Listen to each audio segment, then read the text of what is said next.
Olá, meu nome é Luiz Felipe Medeiros, sou advogado, inscrito na OAB pelo número 109623. Hoje estou aqui para sustentar em nome de Fernando Antunes de Souza, no agravo de instrumento 53, 48, 119, 81, 2024, 821, 7000. Meu cumprimento a todos os desembargadores que compõem a Câmara de Julgamento deste recurso, em especial ao eminente desembargador relator Silvio José Costa da Silva Tavares. Registramos que nós não optamos pelo julgamento presencial deste recurso. De nossa parte agravante, havia sim um interesse na manutenção do julgamento deste recurso no ambiente virtual. Isso porque acreditamos que nesta fase do processo, ou seja, em sede de cognição sumária, seria mais eficiente haver a sustentação agravada, onde nos possibilita ter uma interação um pouco maior entre os fatos, as argumentações jurídicas e as provas que estão contidas nos autos. Portanto, vamos manter essa nossa postura. Acreditamos que é possível realizar o julgamento presencial à vontade da parte agravada, mas também analisar a sustentação oral gravada à vontade da parte agravante, a qual será juntada neste processo. O tópico 1 vai tentar desconstruir a alegação da operadora no sentido de que havia uma oscilação, uma incerteza na jurisprudência, nas normas técnicas da ANS, e que isso foi determinante para que ela, lá em 19/11/2021, liberasse os atendimentos de assistente terapêutico em ambiente escolar e ou domiciliar, ainda que, em tese, não sejam de cobertura obrigatória. Vamos tentar desconstruir a partir de fatos e a partir também da parte jurídica. Pois bem, começando pela parte jurídica, que é mais objetiva, mais simples, temos que tratar aqui a questão como, porque a própria operadora fala isso, eu vou destacar aqui, a própria operadora fala isso, se trata de um fato preveniente. Porém, o fato preveniente, a modificação contratual ou a modificação da execução contratual, que não deixa de ser parte do contrato, ela só pode ser realizada, fato preveniente, pela teoria da imprevisão. E eu preciso destacar aqui que o legislador, ou seja, o Código de Defesa do Consumidor, artigo 6º, inciso 5º, ele não traz a possibilidade de modificação de fatos prevenientes, porque os fornecedores eles são submetidos à teoria do risco, então ele não traz essa possibilidade para o fornecedor, ele traz para o consumidor. E essa possibilidade para o consumidor não é ilimitada, como eu falei, o consumidor precisa comprovar que era algo imprevisível. Então, em nossa ótica, sobre a questão jurídica, sequer havia possibilidade, ou sequer há possibilidade de prevalecer uma tese de que havia uma oscilação, porque o fato preveniente não pode ser utilizado, ainda mais sem uma questão envolvendo a imprevisibilidade, em favor da parte fornecedor. Pois bem, vamos desconstruir essa questão da imprevisibilidade também e depois tentar trazer uma reflexão aqui acerca da da verdadeira situação que levou a Unimed, então, a cancelar esses atendimentos. Pois bem, a questão de fato é a seguinte: o início do tratamento deu em 19/11/2021. O parecer técnico da ANS é de 19/8/2022, ou seja, o início do tratamento é de 9 meses antes do parecer técnico. Pois bem, comunicação, eu não estou falando nenhum encerramento que depois se deu em razão daquele termo de ajuste de conduta que foi realizado, enfim, mas a intenção de cancelamento, aliás, ela se deu, através de uma comunicação recebida pelos beneficiários em abril de 2024, ou seja, nós temos aí um lapso temporal de 1 ano e 5 meses após o parecer técnico da ANS, certo? Pois bem, outro fator que nós precisamos considerar é que entre o início do tratamento e a comunicação da intenção de cancelamento se passou 2 anos e 5 meses. Então são 2 anos e quase 2 anos e meio de tratamento. Pois bem, eu falei que também tentaria desconstruir, demonstrando aqui a real situação, o que realmente aconteceu. Em minha visão, eu constato isso, não é coincidência que em junho de 2024 a Unimed Serra Gaúcha tem inaugurado a sua própria casa terapêutica, ou seja, a Casa Semente. O que ocorre? Na verdade, vamos ser sinceros, o que ocorre é que a Unimed não tinha estrutura lá na época dos deferimentos 21, 22 para atender essas pessoas, mas os contratos de plano de saúde, e aí eu quero chamar a atenção para isso, eles são de natureza cativa e de longa duração, segundo a professora Cláudia Lima Marques, ou seja, o plano de saúde precisa trazer benefícios aos seus beneficiários para mantê-los cativos, mantê-los contribuindo, ainda que não usufruam de forma integral do plano de saúde. Então, até o plano de saúde, podemos dizer que ele precisa mais daquelas pessoas que contribuem e não usam do que, evidentemente, das pessoas que contribuem e usam o plano de saúde. Então, você precisa cativar essas pessoas. Como que a Unimed cativou essas pessoas lá na oportunidade, lá na época, 21, 22? Ela cativou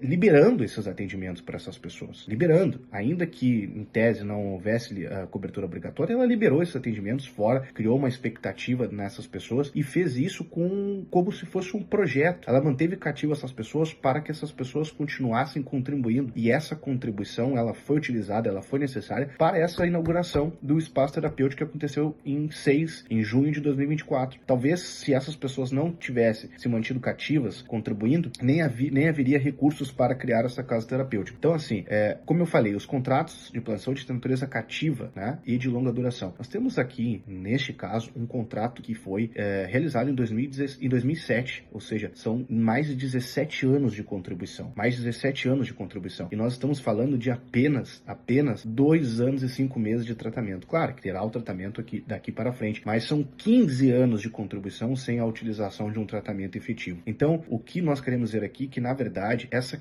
alegação da oscilação da jurisprudência, além de ser ilegal, além de não estar de acordo com a parte jurídica que nós temos, o nosso ordenamento jurídico não permite isso, é uma inverdade. O que aconteceu de fato é que lá em 21 e 22 a Unimed não tinha estrutura e por isso deferiu. Então, quando criou-se essa estrutura, ela simplesmente quis cancelar tudo e passar todo mundo para dentro da casa terapêutica dela, por uma questão de custo, uma questão operacional, uma questão financeira. Não é uma questão de oscilação, não é uma questão de se adequar à jurisprudência, de rol taxativa, etc. Não, é uma questão financeira. Então, nós estamos diante de um caso aqui em que houve uma assunção ao risco. A Unimed assumiu esse risco ao deferir lá em 21 o tratamento, sob uma ótica de manter as suas contribuições até que pudesse, então, fornecer algo dentro da sua própria rede credenciada. Então, não se engane, essa alegação de oscilação, além de não se enquadrar na lei, ela não é verdade. Pois bem, tópico 2, o distinguish, né? O que se analisa antes, excelência? O contrato, suas repercussões, né? Os seus comportamentos, as expectativas geradas, ou apenas a cobertura? A cobertura prevalece sobre tudo, ou não prevalece? Existem regras contratuais que devem ser analisadas antes da questão da cobertura? Pois bem, vamos lá. O primeiro realce que eu gostaria de fazer é que tanto o parecer técnico 25 da INES, quanto, por exemplo, o paradigmático do rol taxativo, decidido pelo STJ,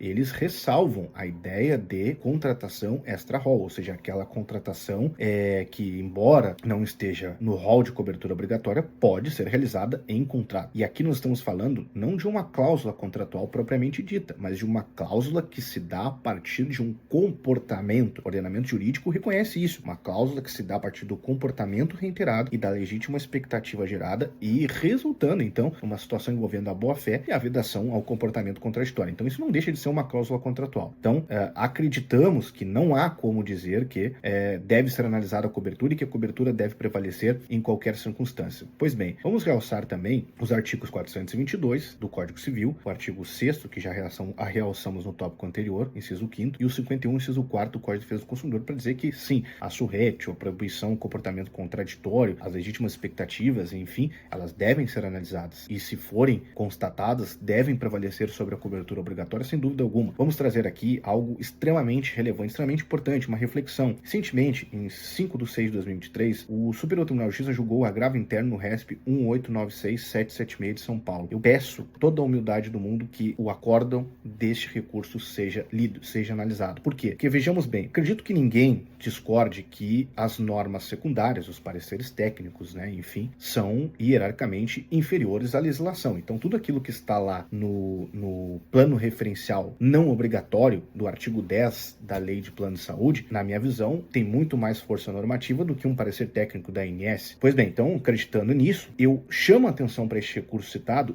1896776 de São Paulo. Por quê? Porque a surrectio, a boa-fé objetiva, o venir contra factum próprio, ele prevaleceu em uma circunstância onde estava sendo deferido por 1 ano apenas, 1 ano, ou seja, aqui nós temos o dobro, né? A causa em concreto tem o dobro de tempo, mas estava sendo deferido por 1 ano um medicamento de uso domiciliar, que a gente sabe que não é de cobertura obrigatória, porque está lá no artigo 10, inciso 6º da Lei 956 de 98. Ou seja, se o STJ foi capaz de afastar a cobertura não obrigatória que está contida na lei para prevalecer, então, a boa-fé objetiva, a vedação ao comportamento contraditório, enfim, como pode prevalecer aqui um parecer técnico da ANS, que é hierarquicamente inferior à legislação, a Lei 956 de 98. Então, este é um ponto de reflexão que gostaríamos de propor aqui no tópico 2 dessa sustentação oral. Tópico 3, o tal TAC realizado entre a Unimed e o Ministério Público. Bom, vamos lá. A Unimed cita ao tempo todo isso, né, esse tal TAC, porque diz que esse tal TAC, então, teria evitado a surpresa, né, os cancelamentos abruptos. Não, não evitou. Primeiro porque o TAC foi firmado entre o Ministério Público e a Unimed, não entre as pessoas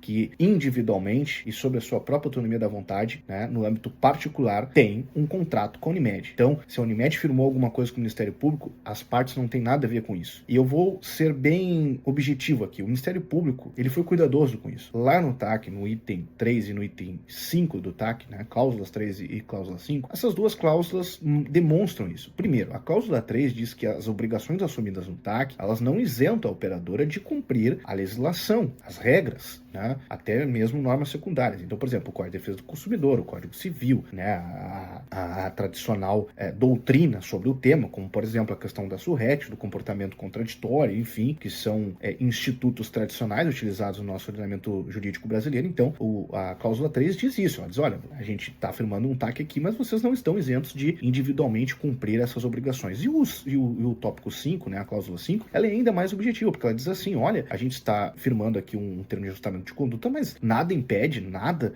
obstaculiza que as partes busquem individualmente os seus direitos. E, obviamente, se elas não se enquadrarem, né, e aí volto um pouquinho no distinction aqui que fiz anteriormente, se as partes não se enquadrarem numa situação em que elas estão batendo as portas da operadora neste momento para buscar o atendimento, e aí sim poderia ser cancelado, mas ao contrário, nós estamos em uma situação em que a gente busca manter ou reestabelecer, porque já havia sido deferido anteriormente e já vinha sendo prestado por um longo período, então vocês busquem isso individualmente. A gente não tem como fazer um filtro aqui, né, inúmeras pessoas para saber quem é que vai buscar o restabelecimento, a manutenção e quem é que está batendo agora as portas da operadora para conseguir esse tratamento. Então, o Ministério Público foi cuidadoso a respeito disso. Mas ainda que não tivesse sido, seria um absurdo fazer com que esse TAC tivesse tamanha influência nos direitos particulares, individuais, enfim, dessas pessoas. Por quê? Porque o artigo 81 e 91 do Código de Defesa do Consumidor vai dizer que o Ministério Público, ao trabalhar na área coletiva, ele precisa proteger os interesses dos consumidores. E não há nenhuma proteção do interesse do consumidor em ignorar aqui o fato de que havia 2 anos e 5 meses de tratamento. E ainda que tivesse sido protegidos os interesses dos consumidores, a gente sabe que o Código de Defesa do Consumidor está lá no 81 e 91, parte consumidora, ela não é obrigada a se submeter às regras da proteção coletiva. Ela pode muito bem, individualmente e sob o seu próprio risco, enfim, tentar individualmente, então,